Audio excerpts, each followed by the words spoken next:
Hi friends, எல்லோரும் எப்படி இருக்கீங்க? நல்லா இருக்கீங்களா? நாங்களும் நல்லா இருக்கோம். நம்ம சேனலை சப்ஸ்கிரைப் பண்ண எல்லாத்துக்கும் ரொம்ப ரொம்ப தேங்க்ஸ். இதே மாதிரி தொடர்ந்து சப்போர்ட் கொடுங்க. சப்ஸ்கிரைப் பண்ணாமல் வீடியோ பார்க்குறவங்க ப்ளீஸ் சப்ஸ்கிரைப் பண்ணி எனக்கு சப்போர்ட் கொடுங்க. வாங்க வீடியோக்குள்ளே போகலாம். இன்றைக்கி ஃப்ரைடே அன்னைக்கு நிலைவாசல் க்ளீன் பண்ணிவிட்டு எல்லாமே பூஜை பண்ணுறதுக்காக நம்ம எப்படி ரெடி பண்ணலான்னு சொல்லிட்டு வாங்க பார்க்கலாம். எப்பயுமே வாரம் வெள்ளிக்கிழமை இந்த மாதிரி க்ளீன் பண்ணிவிட்டு பூஜை பண்ணுறது நல்ல பாசிட்டிவ் எனர்ஜியாக சூப்பராக இருக்குது. அதே மாதிரி நம்மளுக்கு என்ட்ரன்ஸ்லேயே வீடு இந்த மாதிரி மஞ்சள்லாம் போட்டு குங்குமம் வச்சுட்டு அதுக்கப்புறம் கோலம்லாம் போட்டு எல்லாமே ரெடி பண்ணுறது பார்க்குறதுக்கு நம்மளுக்கே ஒரு கோவில் மாதிரி நல்லா அழகாக சூப்பராக இருக்குது. அதனால் எல்லாருமே நிலைவாசலை இந்த மாதிரி க்ளீன் பண்ணிவிட்டு சூப்பராக எப்பயுமே பாசிட்டிவ் எனர்ஜி இருக்கிறது மாதிரி நம்ம வச்சுக்கலாம். அதை பார்க்குறப்ப நம்மளுக்கு கஷ்டம் இருந்தாலுமே கூட மன அமைதி இல்லாமல் இருந்தாலுமே இந்த மாதிரி விஷயங்கள் செஞ்சுட்டு நம்ம பார்க்குறப்ப ரொம்ப அழகாகவும் இருக்குது, மனசு அமைதியாகவும் இருக்குது. நான் ஃபஸ்ட்டு இந்த மாதிரி செய்ய ஸ்டார்ட் பண்ணுறதுக்கு முன்னாடிலாம் கூட ஒரு மாதிரியாக வீட்டில் இருக்கிறது ஒரு எப்படி சொல்கிறதுனா ஒரு டைம் பாஸ் ஆகுற மாதிரியே தெரியாது. ஒரு மாதிரியாக போர் அடிக்கும். எப்பயுமே எந்த ஒரு இதுவுமே எண்ணங்கள் நம்மளுக்கு சரியாக கிளியராக இருக்கிறது மாதிரியே தோணாது. அது எப்படி சொல்கிறதுன்னு தெரில. ஒரு மாதிரியாகவே இருக்கும். என்ன இப்படியே தான் லைஃப் போகுமா அப்படிங்கிறது மாதிரி வெறுப்பாகவே போய்க்கிட்டே இருக்கும். அப்புறம் இந்த மாதிரியெல்லாம் நான் செய்ய ஆரம்பித்ததுக்கப்புறம் நல்லா இருக்குது, பாசிட்டிவாக இருக்குது. அதை பார்க்குறப்ப நம்மளுக்கு மைண்டு நல்லா ரிலாக்ஸாக இருக்குது. அதே மாதிரி நம்ம சும்மாவும் இருக்கிறதுக்கு தோணாது. இதே மாதிரி எல்லா இடங்களையுமே நம்ம சுத்தம் பண்ணிக்கலாம். க்ளீன் பண்ணிவிட்டு பார்க்குறதுக்கு அழகாக நம்ம மாற்றணும் அப்படின்னு சொல்லிட்டு தோணிக்கிட்டே இருக்கும். அதே மாதிரி சாமி ரூம் வெளியில் போர்ட்டிக்கோ அந்த பூ உருளி வைக்கிறதுக்கு எல்லாமே நம்மளுக்கு பிடிச்ச மாதிரி மாற்றுறப்ப நல்லா இருக்குது பார்க்குறதுக்கு. மித்தபடி நம்ம தேவையில்லாத எண்ணங்கள் எதுவுமே ஓடாது. இது முன்னாடி நம்மளுக்கு ஃபேமிலிக்குள்ளே ஒரு சண்டை சச்சரவு இருந்தது. அந்த மாதிரிலாம் யோசிக்கிறதுக்கெலாம் டைமே கிடைக்காது. ஏன்னா நம்ம சும்மாவே வீட்டில் இருக்கிறப்ப அதெல்லாம் அடிக்கடி ஏதாவது ரிவைண்ட் பண்ணி யோசிச்சுட்டே இருப்போம். தேவையில்லாமல் திருப்பி மன உளைச்சல் ஆகிக்கிட்டே இருக்கும். ஆனால் இந்த மாதிரி நம்ம அடிக்கடி பிஸியாக வச்சுக்கிறதுனால அந்த மாதிரி விஷயங்கள்லாம் நம்மளுக்கு யோசிக்கிறதுக்கு தோணவே செய்யாது. நல்லா இருக்குது. நான் முழுசாக கண்டுபிடிச்சது இதுதான். மெயினாக நம்ம தேவையில்லாத விஷயங்கள் நம்ம எண்ணங்களில் போட்டு அப்படியே அலைப்பாஞ்சிக்கிட்டே இருக்காமல் இந்த மாதிரி வேலைகள் செய்கிறப்ப நம்ம எல்லாத்தையுமே மறந்துட்டு நல்லா இருக்குது. எப்படியா வீட்டை அழகுபடுத்தலாம் அப்படின்றது மட்டும் யோசிக்கிறது மாதிரி தான் இருக்கும். அதனால் இந்த மாதிரி யாராவது யோசித்து மனசை போட்டு குழப்பிக்காமல் வீட்டில் நம்ம வேலை செஞ்சுட்டு ஃப்ரீயாக இருக்க நேரத்தில் இந்த மாதிரி ஏதாவது ஆக்டிவாக பண்ணிக்கிட்டே இருந்தோன்னா நல்லா இருக்குது.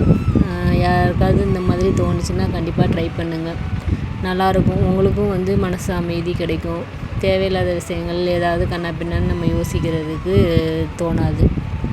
அதுவும் இல்லாமல் நம்ம வெளியிலேருந்து யாராவது நம்ம வீட்டுக்கு வர்றாங்கன்னா கூட இந்த மாதிரி பார்க்குறப்ப அவங்களுக்குமே ரொம்ப பிடிக்கும். நல்லா இருக்குது, இந்த இதுக்கும் டைம் எடுத்து நல்லா அழகாக செஞ்சுருக்காங்க அப்படின்னு சொல்லிட்டு அவங்களுமே பார்க்குறதுக்கு அழகாக இருக்குதுன்னு சொல்லுவாங்க. செடி கொடிங்கள் எல்லாமே இடம் இருந்துச்சுன்னா கண்டிப்பாக அங்கங்கே கொஞ்சம் கொஞ்சம் வச்சுக்கோங்க.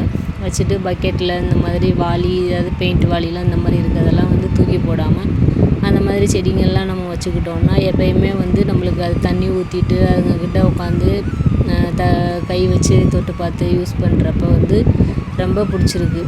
காலையில் நேரத்துலலாம் ஒரு டீ குடித்ததுக்கப்புறம் அது பக்கத்தில் போயிட்டு தண்ணியெல்லாம் மேலே தெளித்து விட்டுட்டு அதோட இலைகளெல்லாம் நம்ம தொட்டு பார்க்குறப்ப எனக்கு அது ரொம்ப பிடிக்கும். அதனால தான் உங்கள்கிட்ட நான் வீடியோவில் சொல்லிக்கிட்டே இருப்பேன். எப்போயுமே செடி பக்கத்தில் போகிறப்ப பூக்களையோ செடி அந்த இலைகளையோ தொட்டு பார்க்குறது எனக்கு ரொம்ப பிடிக்கும். தொட்டு பார்த்துட்டு அது தொடுறப்ப நம்மளுக்கு மனசுக்குள்ளே ஒரு சந்தோஷம் ஃபீலிங் கிடைக்கும். அதை நான் எப்போயுமே மிஸ் பண்ணவே மாட்டேன். எப்போ செடிங்க பக்கத்தில் எங்கே போனாலுமே தொட்டு தொட்டு பார்த்துட்டே இருப்பேன். பூ இருந்தாலுமே அந்த பூவுமே தொட்டு பார்த்துட்டு அப்படியே தடவி பார்க்குறது எனக்கு ரொம்ப பிடிக்கும். அப்போ நம்ம மனசில் உள்ள எந்த கஷ்டமாக இருந்தாலுமே மறந்து போகும். அந்தளவுக்கு சூப்பராக இருக்கும். அப்புறம் இப்போ மணி பிளான்ட்லாம் நம்ம வீட்டில் நிறையா வச்சுருக்கேன். அதுதான் நல்லா ஃபுல் அண்ட் ஃபுல் நல்லா க்ரீனிஷாக பார்க்குறதுக்கு அழகாகவும் இருக்குது, வளர்ந்துக்கிட்டே இருக்கும்.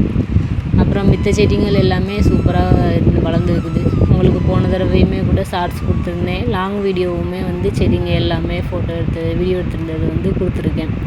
பாருங்கள் எப்படி இருக்குதுன்னு சொல்லிவிட்டு நீங்களும் சொல்லுங்கள். வீட்டில் செடிங்கள்லாம் வெயில் வந்து குறைவாக தான் இருக்கும் நம்ம வீட்டில். அந்த ஷெட்டெல்லாம் போட்டதுனால வண்டி நிப்பாட்டுறதுக்கு இருந்தாலுமே அந்த இருக்கிற கேப் எல்லாமே வந்து செடி வச்சு வளர்க்கணும் அப்படின்னு சொல்லிட்டு ஃபுல்லாகவே நம்ம வீடு ஃபுல்லாகவே சுற்றிலையுமே செடி மரம் எல்லாமே தான் இருக்கும். பார்க்குறதுக்கே ரொம்ப அழகாக இருக்கும். அப்புறம் எய்த்தாப்புலையுமே கூட ரோட்டு ஓரமாலாம் வச்சுருந்தோம். அப்புறம் அது க்ளீன் பண்ணுறப்ப வந்து அடியாயிரும். அதனால் சரின்ட்டு வச்சு இப்படி வேஸ்ட் ஆயிடுது அப்படின்ட்டு அப்புறம் அதோட விட்டுட்டோம். அப்புறம் இப்போயுமே கூட புங்கை மரம் மட்டும் கூட வைக்கலாம் அப்படின்னு சொல்லிட்டு எங்கள் வீட்டுக்கார் சொல்லிகிட்டு இருக்காங்க. அது மட்டும் வச்சு விட்டோம்னா கூட வெயில் காலத்தில் நல்லா குளுகுளுன்னு சூப்பராக இருக்கும் அந்த மரம் வைக்கிறது. அதனால் அது மட்டும் வந்து வைக்கணும். மற்றபடி வீட்டை சுற்றி கொய்யா மரம், தென்னை மரம், வேப்ப மரம், பெரிய பெரிய மரங்கள்னு எடுத்துக்கிட்டால் மாமரம் எல்லாமே வந்து இருக்குது. வாழை மரம், முருங்கை மரமுமே இருக்குது. அதுவுமே நீங்கள் வந்து வீடியோவில் பார்த்துருப்பீங்க. முன்னாடி வீடியோவில் நிறையா வந்து ஷார்ட்ஸு, லாங் வீடியோ எல்லாமே கொடுத்துருப்பேன். அதனால் நம்ம வீட்டை வந்து எப்போயுமே பாசிட்டிவாக இந்த மாதிரி வச்சுக்கலாம். பார்க்குறதுக்கே ரொம்ப கோவில் மாதிரி அழகாக இருக்கும். நீங்களும் முடிஞ்சால் ட்ரை பண்ணி பாருங்கள். நம்ம சேனலுக்கு சப்ஸ்கிரைப் பண்ணி சப்போர்ட் பண்ணுற எல்லாத்துக்கும் ரொம்ப ரொம்ப தேங்க்ஸ். இவ்வளோ நேரம் நம்ம வீடியோவை பொறுமையாக பார்த்த எல்லாத்துக்கும் ரொம்ப நன்றி. நிலைவாசல் பூஜை சூப்பராக செம்மையாக சாமி கும்பிட்டாச்சு. மனநிறைவாக நல்லாவே இருந்துச்சு. அதுக்கப்புறம் வந்து விளக்கு 2 பக்கமும் எடுத்து வச்சுட்டு அப்புறம் வந்து தீபாராதனை சாம்பிராணி வந்து ஈவினிங் காமிச்சிக்கலான்னு சொல்லிவிட்டு ஊதுபத்தி மட்டும் காமிச்சிக்கிட்டேன். தேங்க்ஸ் ஃபார் வாட்சிங். தேங்க்யூ.